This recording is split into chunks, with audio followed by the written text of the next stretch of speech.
Next topic কি? কার্তেশীয় গুণজ। কার্তেশীয় গুণজ ভাই, গুণজ মানেই তো গুণ, গুণ ছিল না? ওকে, গুণ। তাহলে তুমি চিন্তা করো, দুইটা গুণ রাখি আমি, আমি দুইটা সেট নিয়ে আসি, যে এই একটা সেট, এই সেটটাকে আমি ধরলাম যে 3 এবং 6, বি আর একটা সেট, সেটাকে আমি ধরলাম 2 এবং 5। আমি যদি তোমাকে বলি যে এই দুইটাকে গুণ করো, এই দুইটাকে গুণ করো, এই দুইটাকে গুণ করো, এই যে দুইটাকে গুণ, সো এই যে দুইটা সেটের গুণ আছে না, এই দুইটা সেটের গুণকেই বলা হয় কার্তেশীয় গুণজ।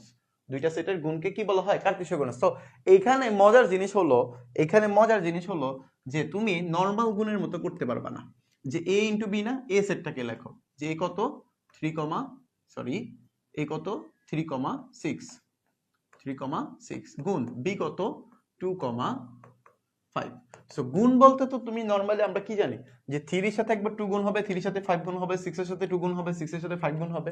হ্যাঁ, ওইটাই করবা, কিন্তু নিয়মটা খেয়াল করো।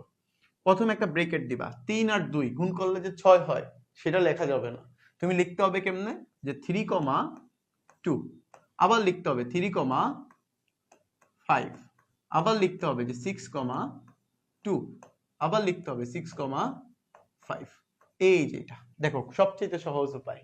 সো এখানে আমরা দুইটা জিনিস ভুল করি, এখানে আমরা দুইটা জিনিস ভুল করি। সেটা কি, যে 3 এর সাথে 2 গুণ হলে যে 6 হয়, এটা তুমি লিখবা না, এটা তোমার মনে থাকবে যে ভাইয়া বলছিল যেটা লেখা যাবে না, তুমি লিখবা না। কিন্তু সমস্যাটা হইলো, তুমি পরীক্ষা হলে যা দেখবা কি সব সেকেন্ড ব্র্যাকেট দিয়ে লিখতেছো 3,2, তুমি সেকেন্ড ব্র্যাকেট দিয়ে লিখতেছো 3,5, তুমি লিখতেছো 6,2।